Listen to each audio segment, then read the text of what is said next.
और अब इस वक्त में हम बात करने वाले हैं कि किस तरह से जो 22 तारीख से आपकी जिंदगी बदलने वाली है, आम लोगों की जिंदगी बदलने वाली है और जीएसटी सुधार का बड़ा फायदा मिलने वाला है, क्योंकि जीएसटी सुधार से इस बार है आम लोगों का सरोकार।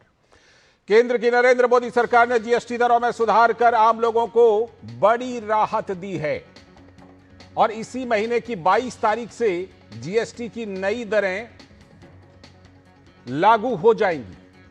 तो जीएसटी काउंसिल ने दरअसल 28 और 12% को समाप्त कर दिया है, ये दो दरों को। और अब क्या है कि आम लोगों की ज्यादातर चीजें या तो 0 या फिर 5% के दायरे में हैं। तो जरूरत की सभी चीजें अब आम लोगों की पहुंच के दायरे में होंगी। निम्न और मध्यम वर्ग के लोगों के परिवारों में अब और अधिक बचत होने वाली है। स्वास्थ्य बीमा ले लीजिए, जीवन बीमा ले लीजिए, तमाम इलाज से जुड़ी खर्चों पर भी सरकार ने बड़ी राहत दे दी है। छात्रों की बात कीजिए तो स्टेशनरी, शिक्षा से जुड़ी सामग्रियों पर बड़ी राहत मिली है। अन्नदाता किसान की बात कीजिए तो उनको और अधिक राहत दी गई है ताकि उत्पादन की लागत और कम हो जाए और उनकी बचत, उनकी आमदनी बढ़े। मध्यम वर्ग में मोटर वाहन हो, उपभोक्ता की अन्य सामग्री जिसे आप कंज्यूमर गुड्स कहते हैं, टीवी, फ्रिज, ये वो, मोबाइल, तमाम चीजें, इस पर भी बड़ी राहत है। और साथ ही नवीकरणीय ऊर्जा यानी कि रिन्यूएबल एनर्जी, उसको भी बढ़ावा देने के लिए उससे जुड़ी सामग्रियों पर बड़ी छूट है। और केंद्र सरकार ने किया क्या है कि सभी मंत्रालयों को नई जीएसटी दरें लागू कराने के निर्देश भी दिए हैं और सभी मंत्रालयों में जीएसटी की नई दरों और सुधारों का ब्यौरा भेजा गया है। क्यों? क्योंकि जीएसटी में सुधार करने के बाद इसका फायदा अब आम लोगों तक पहुंच पाए, इस पर मोदी सरकार का पूरा जोर है। तो केंद्रीय मंत्री अश्विनी वैष्णव ने कहा कि जीएसटी रिफॉर्म से आर्थिक उन्नति में लाभ मिलेगा। जीएसटी के रिफॉर्म से देश के आर्थिक उन्नति में भी बहुत बड़ा एक लाभ मिलेगा। अगर हम प्योर इकोनॉमिक्स के पॉइंट ऑफ व्यू से बात करें, हमारी देश की जीडीपी है करीब 330 लाख करोड़ की अभी। इसमें से करीब 202 लाख करोड़ हमारा कंजम्पशन है, 202 आउट ऑफ 330।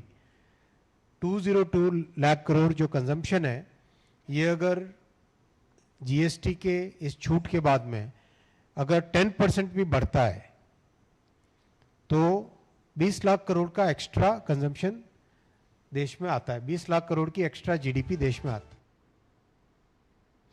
कुछ बातें जीएसटी के बारे में हमने आपको बताई, कुछ बातें केंद्रीय मंत्री अश्विनी वैष्णव ने बताई। आपने बहुत सारी चीजें पढ़ी होंगी, समझी होंगी, देखी होंगी, लेकिन और ज्यादा इसकी क्या बारीकियां हैं, किस तरह से आपको, आम लोगों को इसका फायदा मिलने वाला है। हमारे साथ आज इसी पर चर्चा के लिए जीएसटी एक्सपर्ट राजेंद्र अरोड़ा जी हैं, जो इस मामले के विशेषज्ञ हैं। बहुत बहुत स्वागत राजेंद्र अरोड़ा जी।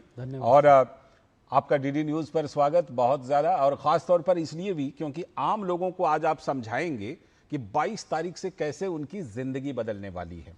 एक तो सबसे पहले जरा ये बताइए कि 28% और 12% को खत्म कर दिया गया जी, ठीक। अब रह गए क्या? 18% और 5%। अगर स्पेशल स्लैब जो वो वाला जिसमें सिन टैक्स है या जिसमें लग्जरी टैक्स है वो 40% वाले को फिलहाल छोड़ देते हैं। किसका? क्योंकि उसका आम लोगों की जिंदगी से, मध्यम वर्ग से, निम्न वर्ग से लेना देना है भी नहीं, ठीक है। बात करते हैं 18% और 5%। क्या ये कहना सही होगा कि आम लोगों के इस्तेमाल की ज्यादातर चीजें जो हैं वो या तो 0% के दायरे में है या 5% के दायरे में? बिल्कुल सही होगा सर, क्योंकि जो आइटम्स हम देखते हैं कि जो 5% में आए हैं, अब कपड़े हैं, जूते हैं, घी है, अब रोटी जो है, पहले रोटी की बहुत समस्या होती थी, रोटी, पराठा, थेपला, फाफड़ा, वो सब 0 हो गए हैं, ठीक है। तो बहुत सारे प्रोडक्ट्स और जो है वो 5 पे आ गए हैं। इन चीजों पर जो है और ज्यादा बढ़िया से समझूंगा, लोगों को आप बताइएगा। ज्यादातर आम लोगों की, निम्न वर्ग, मध्यम वर्ग की इस्तेमाल की ज्यादातर चीजें या तो 0 जीएसटी में है या 5% की जीएसटी में। बिल्कुल सर, ज़्यादातर जो ऐसी यूज़ एफएमसीजी है जैसे, या बहुत ही ज़्यादा जैसे टूथ पाउडर है, टूथपेस्ट है, बहुत सारी बेसिक चीज़ें हैं, घी है, बटर है, ये सब जो है 5% में आ गया। स्टेशनरी आइटम्स बहुत सारी जो हैं वो जीरो में चली गई। स्कूल बैग्स जो हैं, बच्चों के बैग्स जो पहले होते थे वो 5% पे आ गए।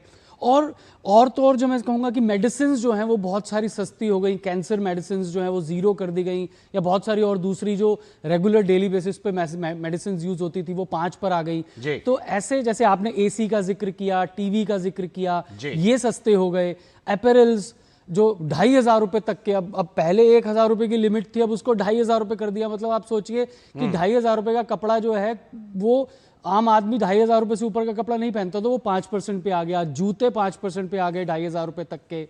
और इनफैक्ट और तो और अगर आप होटल में रहते हैं, ठहरते हैं, तो टूरिज्म को भी बढ़ावा दिया गया इस बजट में, इस काउंसिल में 12% से वो रेट 5% पे कर दिया है। तो आपका कहना बिल्कुल सही है। और मैं तो यूं कहूंगा सर कि 1 जुलाई 17 को पहला एक जीएसटी का एक बहुत बड़ा रिफॉर्म भारत में आया था।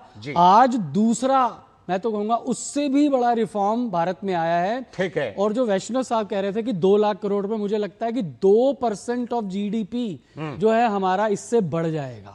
आपको लगता है कि उल्टा जो है जीडीपी हमारी बढ़ेगी? सरकार ने इतनी बड़ी राहत दी है, आपको लगता है इसका कैस्केडिंग इफेक्ट होगा, है ना, जिसे हम कहते हैं कि प्रभाव असर पर असर होता जाएगा और इसका उल्टा फायदा ही मिलेगा अर्थव्यवस्था को भी और आम लोगों को? मैं आपको थोड़ा सा और एक बार इसमें बताता हूं सर। क्या होता क्या है कि जीएसटी जो है वो इकोनॉमिक ट्रांजैक्शंस के ऊपर होता है। ठीक है। इकोनॉमिक ट्रांजैक्शंस जीएसटी दिया जाता है एंड यूजर के द्वारा, बिजनेस के द्वारा नहीं दिया जाता। हाँ। जितना हम जीएसटी को रिड्यूस कर देंगे, परचेजिंग पावर उतनी ही कंज्यूमर की बढ़ जाएगी। ठीक है। और देखिए बिल्कुल 22 सितंबर पहला नवरात्रा शुरू हो रहा है, उस दिन से रेट लागू हो जाएंगे। और फाइनेंस मिनिस्टर मैडम ने कल ट्वीट करके बोला है कि भाई कंपनियों अपने रेट चेंज कर दो। हाँ। और 22 सितंबर को एक्चुअल रेट लगना चाहिए, ये नहीं कि तुम अपना मुनाफा करो। ये जो रेट तुम्हारे को अब इसी पॉइंट पर आपके पास आने वाला था। दरअसल एक बात तो समझ में आ गई कि कारोबार जब बढ़ेगा तो जीएसटी बढ़ेगी, घटेगी क्यों? जीएसटी तो उल्टा बढ़ेगी। ये तो बिल्कुल साधारण सी बात समझ में आती है। लेकिन जिस पॉइंट पर आप आ रहे थे कि ये कैसे सुनिश्चित किया जाएगा कि सरकार ने जो फायदा आम लोगों के लिए दिया, जीएसटी दरों में कमी करके, शून्य करके, वो फायदा आम लोगों तक मिले, इसको पूरा कैसे सुनिश्चित करेंगे? देखिए, अगर आपने, ऑफ कोर्स आपने तो जरूर देखी होगी, आपकी तो प्राइम कवरेज होगी, जो प्रेस कॉन्फ्रेंस रात को 10:30 बजे 3 सितंबर को हुई, उसमें रेवेन्यू सेक्रेटरी साहब ने कैटेगोरिकली ये बात बोली थी कि बहुत सारी इंडस्ट्रीज अपफ्रंट आकर उन्होंने उनको प्रॉमिस किया है, एक वादा किया है कि जो भी रेट कट्स होंगे हम पास करेंगे। अब इंश्योरेंस का देखिए सर, इंश्योरेंस, हेल्थ और लाइफ 18 से 0 कर दिया गया है। कितना बड़ा फायदा, बहुत बड़ा अंतर आएगा फिर तो। प्रीमियम में अंतर आ जाएगा जी, क्योंकि प्रीमियम के ऊपर है सर। अब उसमें इंपॉर्टेंट क्वेश्चन ये है कि हमारे भारत में केवल 7% लोग जो हैं वो इंश्योर्ड हैं। कितना बड़ा सेक्टर है, तो उसको बढ़ावा दिया गया। अब जो आपका मूल क्वेश्चन था सर, सवाल था कि कैसे इंश्योर किया जाएगा। पहले एक अथॉरिटी होती थी, हम उसे कहते थे नापा, नेशनल एंटी प्रॉफिटरिंग अथॉरिटी। अब हालांकि वो खत्म हो गई है, लेकिन कल के ट्वीट के बाद हमें फाइनेंस मिनिस्ट्री की इंटेंट और उनका मूड बिल्कुल समझ में आ गया कि वो छोड़ने वाले नहीं है। वो हर बड़ी इंडस्ट्री को मॉनिटर कर रहे हैं कि जब जब जहां जहां आपका रेट कट होना चाहिए वो आप पास करें, अपने एमआरपी को रिड्यूस करके, अपने प्राइजेस को रिड्यूस करके, क्योंकि डायरेक्ट हिट होता है एमआरपी और प्राइजेस। अब जैसे एफएमसीजी है सर, एफएमसीजी हर चीज जो है वो एमआरपी पे बिकती है। बहुत सारे अपैरल ब्रांड्स हैं, मेजॉरिटी हमारी कंट्री में एमआरपी पे बिकते हैं, फुटवेयर ब्रांड है। तो एमआरपी आप देखेंगे सर कि 22 सितंबर से उन सब की एमआरपी जो है रिड्यूस होगी, इवेंचुअली उनका सेलिंग प्राइस। एफएमसीजी पर ही आ जाता हूं। त्योहारी सीजन है, प्रधानमंत्री ने लाल किले से ऐलान किया कि इस बार त्योहार में, दिवाली में गिफ्ट देने वाले हैं। सरकार ने जीएसटी दर कम कर दी, 22 सितंबर से लागू हो जाएगी। एकदम साधारण शब्दों में बताइए कि इस बार त्योहारी सीजन में जब लोग जाएंगे खरीदारी करने के लिए, तो जो भी चीजें खरीदने जाएंगे अपने त्योहार को मनाने के लिए, अपने घर की जरूरतों के लिए, उन सब चीजों की जो कीमतें हैं वो घटी हुई मिलेंगी क्या? एब्सोल्युटली मिलेंगी सर। मेरे घर पर भी इस बात की ऑलरेडी तैयारी शुरू हो गई है कि यूटेंसिल सस्ते हो गए हैं, किचन वेयर सस्ता हो गया है, एसी सस्ता हो गया है, सोलर कुकर तक सस्ता हो गया है। और बहुत कपड़े, हम हर बार दिवाली पर नए कपड़े खरीदते हैं, हम सनातनी हैं सारे लोग, तो वो कपड़े सस्ते हो जाएंगे। आपको आने वाले दिवाली पे आप जो प्रधानमंत्री जी ने वादा किया है वो उससे बड़ा, जो उन्होंने बोला है वो उससे बड़ा इंपैक्ट क्रिएट करेगा कि आने वाले दिनों में जब भी हम सामान खरीदने जाएंगे तो आपको 7 से 15% तक का प्राइस का डिफरेंस नजर आएगा। अच्छा, कुछ बड़ी बातें अगर कर लेते हैं वर्ग के हिसाब से, किसानों को बड़ा फायदा मिलने वाला है इसका जी। और खास तौर पर जो हेल्थ सेक्टर है उसको बड़ा फायदा मिलने वाला है, छात्रों को बड़ा फायदा मिलने वाला है। और जब कभी हम बीमा लेते हैं, बीमा के बारे में हमने चर्चा कर भी ली, उसमें हमें बड़ा फायदा मिलने वाला है। और खासतौर पर किसानों को, चाहे वो ट्रैक्टर की खरीद करें या कुछ भी अपनी खेती के लिए खरीदते हैं, उसमें बड़ा लाभ मिलने वाला है क्या? सर आपको जो दिख रहा है उससे भी बड़ा लाभ मैं आपको एक और बात बताता हूँ। फर्टिलाइजर इंडस्ट्री में एक बहुत बड़ी समस्या थी। फर्टिलाइजर हम यहाँ पर यूज कर रहे हैं एग्रीकल्चर में, ट्रैक्टर पे तो ट्रैक्टर के मोटर पार्ट सस्ते हो गए, ट्रैक्टर के ऊपर जीएसटी रेट कम हो गया, बिल्कुल डायरेक्ट नजर आ रहा है। लेकिन जो फर्टिलाइजर इंडस्ट्री थी सर, जो फर्टिलाइजर बनाने में केमिकल यूज होता था वो 18 पर था, फर्टिलाइजर 5 पर था, उसका इनपुट टैक्स क्रेडिट खड़ा हुआ था, वो उसकी कॉस्ट में बन जाता था, तो प्राइस ऑफ फर्टिलाइजर इंक्रीज हो जाता था। उसको खत्म कर दिया गया। आप देखेंगे आने वाले दिनों में फर्टिलाइजर का प्राइस भी डायरेक्टली लिखा कहीं नहीं है, लेकिन फर्टिलाइजर का प्राइस भी आपको रिड्यूस्ड नजर आएगा मार्केट में सर। तो एग्रीकल्चर के ऊपर भी, और सर प्रधानमंत्री जी ने बिल्कुल 15 अगस्त को ये बात बोल दी थी कि हम अपने किसानों के, अपने श्रमिकों के भविष्य से कोई भी समझौता नहीं करेंगे, और उसकी नजर आ रही है बात। बिल्कुल। आपकी एक बात जो है, मुझे लगता है कि लोग जरूर इस चीज पर ध्यान देंगे। आप कह रहे हैं प्रधानमंत्री ने जो बातें कही हैं उससे ज्यादा बड़ा फायदा लोगों को मिल सकता है, निम्न वर्ग को और मध्यम वर्ग को। बहुत बहुत शुक्रिया, बहुत बहुत शुक्रिया राजेंद्र अरोड़ा जी आने के लिए। और इस तरह से बिल्कुल आप